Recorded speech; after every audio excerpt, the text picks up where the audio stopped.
Yesaya 62 ayat 2. Maka bangsa-bangsa akan melihat kebenaran-Mu dan semua raja akan melihat kemuliaan-Mu, dan orang akan menyebut Engkau dengan nama baru yang akan ditentukan oleh Tuhan sendiri.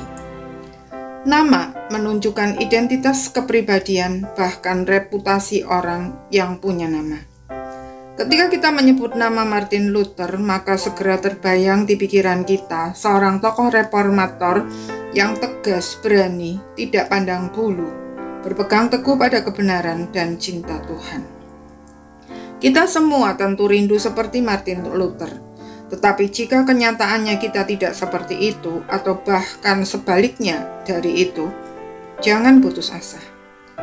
Janji tentang pemberian nama baru adalah janji untuk memulihkan identitas, kepribadian, dan reputasi kita. Nama baru itu ditentukan oleh Tuhan sendiri. Maksudnya, Tuhan akan membuat semua orang mau tidak mau harus mengakui pekerjaan Tuhan di dalam hidup kita.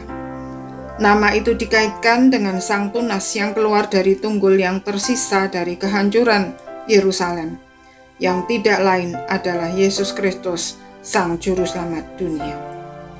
Nama itu akan membuat orang tidak lagi melihat dosa dan kehinaan kita. Sebaliknya, yang mereka lihat justru kebenaran kita di dalam Kristus. Masalahnya adalah kepada siapa janji tentang nama baru itu diberikan.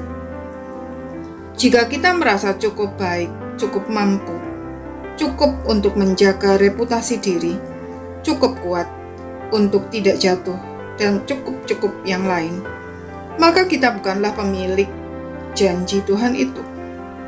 Sebaliknya, jika kita sadar bahwa kita memiliki cacat dalam kepribadian kita, bahkan dengan tangan kita sendiri kita telah merusak reputasi kita, dan kita tidak dapat memperbaikinya, dan oleh karenanya kita membutuhkan juru selamat, maka kita berpeluang menjadi pemilik dari janji itu. Namun, untuk membuat kita benar-benar sadar akan keberdosaan dan ketidakmampuan kita untuk menolong diri kita sendiri, terkadang Tuhan harus membiarkan kita mengambil pilihan yang salah, jatuh sampai ke titik nol, dan hancur total tanpa memiliki kemampuan untuk memperbaikinya kembali. Itulah yang dialami bangsa Israel. Negeri mereka hancur total dan mereka sendiri dibawa ke Babel sebagai tawanan.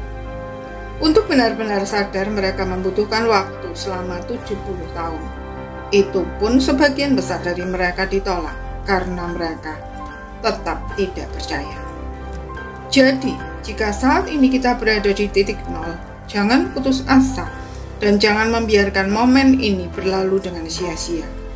Bersyukurlah atas kesempatan yang berharga itu, dan datanglah kepada Tuhan Yesus Sang Tunas yang kudus itu apa adanya, untuk mendapat pengampunan dan pemulihan.